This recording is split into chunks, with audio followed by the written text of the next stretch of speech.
falarvos sobre algúns animais venenosos, que son o ornitorrinco, a serpe taipando interior, o pitogüí encapuchado, a avespa de mar e a rea punta frecha. Elixo este tema porque dende moi pequeno gusta a zooloxía. A maneira que teñen de defenderse usando veneno os animais é moi interesante. Primeiro de todo vou vos dicir que é o veneno nos animais.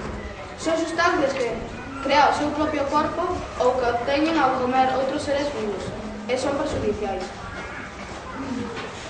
Vou vos falar do ornitorrinco, que é o dos animais favoritos. É unha especie de mamífero semiacuático do oeste de Australia e da illa de Tasmania. Xunto cas 4 especies de quina, é un dos únicos das 5 especies de mamíferos que poñen ovos. A extraña apariencia deste mamífero desconcertou os naturalistas europeos cando o atoparon por primeira vez. Xa que ten pico de parrulo, cola de castor e patas de londra. Cando viron a primeira vez chegaron a pensar que podería ser unha falsificación moi ben realizada. É un dos poucos mamíferos venenosos. Os machos teñen un esporón venenoso nas patas posteriores conectado cunha glándula cural que segrega un veneno coa capacidade de matar animais pequenos, incluso chegando a poder matar cans. Os humanos só lles sucedería bastante dor e unha esquema que acabaría recubrendo todo o membro. Inda que tantos os machos como as femias nacen cos esporóns, só os machos producen veneno. Composto principalmente polas defensinas. 3 das cales son únicas dos ornitorrincos. As defensinas son producidas polo seu sistema inmunitario. A pesar de que o veneno é suficiente potente para matar incluso a cans, os seres humanos sucederíalle unha dor tan intensa que nin siquiera podería ser calmada con morfina. O veneno parece ter unha función diferente ao producido por especies non mamíferas. Os seus efectos non adoitan ser letais, pero son abondo potentes como para debilitar seriamente a víctima. Posto que só os machos producen veneno, a produción aumenta durante a época de apareamiento e teorízase que é utilizada como arma ofensiva para facer valer o seu dominio durante este período. Agora vou falar sobre a rea punta frecha. A rea punta frecha, que seguramente teredes visto algunha vez nun documental, ten ese nome porque numerosas tribus utilizaban o seu veneno para impregnar dardos e flechas para cazar. Habitan nas selvas tropicais. Esta especie é a rea punta frecha mantinegra que habita nesta zona de Sudamérica.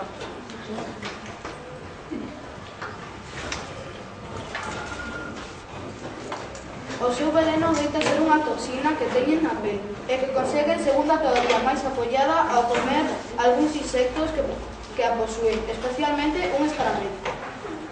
As súas cores vistosas alertan aos depredadores de que son venenosos. Coñécese 3 animales que son capaces de comelos: 2 páxaros e unha serpe. Son de hábitos diurnos e algunhas son capaces de matar a unha persoa. Entre elas está a rea máis venenosa do mundo. Esta pode matar. Un só gramo do seu veneno pode matar hasta a 5.000 persoas adultas. Agora vou falar sobre a taipando interior. Esta é a serpe máis venenosa do mundo. Vive no oeste de Australia Central.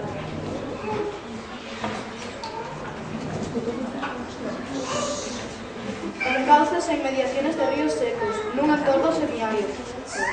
Seu veneno é 50 veces maior Kao da cobra india, hai 200 veces máis activo kao da serpe de cascabel. A principal acción do veneno é interferir na transmisión dos impulsos nerviosos, provocando parálisis respiratorias e cardíacas, inda que tamén ten acción destructora do sangue e os músculos, e é capaz de provocar un fallo renal agudo. Antes de que existesen antídotos específicos, non hai registros de que alguén que fose mordido por esta serpe conseguise sobrevivir. A morte pode ocorrer a media hora da mordedura, pero ainda usualmente ocorre por 5 ou 6 horas. Agora vou falar sobre o pitouí encapuchado, unha das dúas únicas aves velenosas do mundo.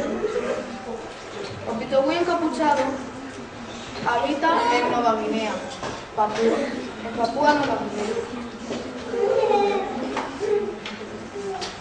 É un veleno que é típico da casa e se atopa frecuentemente nas plumas e na pel.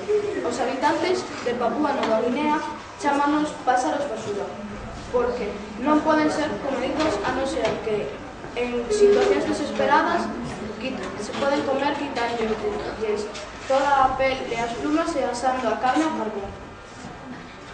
O pitouí de Nova Guinea é a primeira ave na que se descubriu que usaba o veleno como de forma defensiva.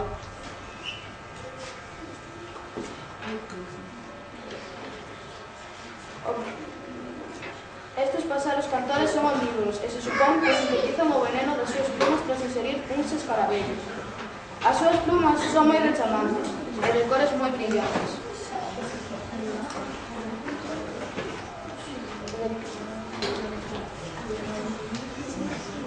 O cal aseguran os expertos que é un sistema para advertir aos seus depredadores do risco que supón alimentarse dela.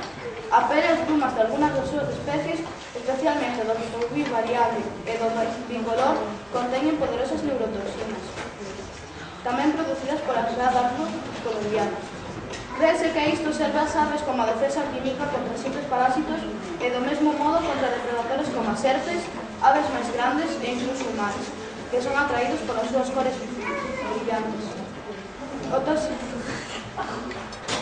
O seu tóxico proceso expresa principalmente nas plumas e na pel da ave, inda que tamén poden recollerse dos músculos e do estómago e outros órganos do animal. As plumas máis tóxicas son aquelas localizadas na barriga, no pecho e nas patas dos pasados. Tamén se cree, inda que non está demostrado, que as aves flotan a toxina nos ovos e no nido protexéndoos contra depredadores como serpes, roedores e aves rapaces. Hasta agora este tipo de defensa química só era coñecido noutros organismos, pero non nas aves. Curiosamente, a toxina aislada nos pitouí pertence a unha clase de compostos denominado patoxina. Os herpetólogos pensaban que estes venenos eran exclusivos das gas neotropicales do xénero Billobacter e Retrobacter. E por último, vamos falar do animal máis venenoso de todo o mundo, a vespa de mar ou medusa caixa.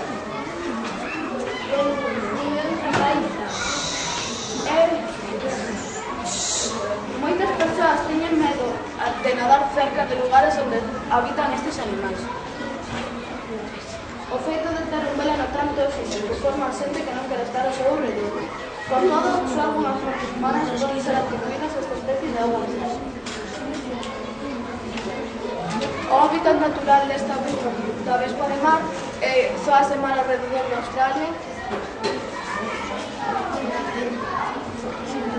Hai diferencias físicas importantes entre as vespas de mar e outros nestas medusas. No canto de ser como unha cúpula, as outras medusas solen parecerse a unha campana. A un paraguas. Esta forma permite que se mova máis facilmente e máis rápido e con máis control que calquera outra especie de augamar no mundo. Teñen máis sofisticado que calquera outra especie do sistema nervioso, unha base nerviosa que coordina os seus movimientos. Hai só outra especie de augamar no mundo con este proxecto tan complexo. Son tamén unha das poucas especies de medusas que teñen ollos. Están en grupos de todas as partes do corpo, un estrutural vertical. Estes ollos son capaces de distinguir entre a luz e as tebras. Tamén son capaces de identificar os tipos de bichos. Os seus ollos son o mellor para atrapar presas e escapados de predadores. A anatomía das medusas ofrece un beneficio que ninguna outra especie é capaz de moverse por sí mesmo, e non usar grandes cantidades de enerxía para facelo. Poden usar as correntes de auga ou o vento para moverse na dirección que queren ir. Con todo, poden moverse por propia conta, de non ter que seguir a orientación se o desesen.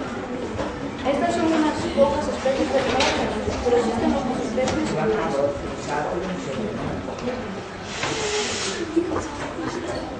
As avespas, a borboleta cebra, o peixe pedra, o grifo de mar, o peixe globo, a tarántula gaudiaca, entre outros.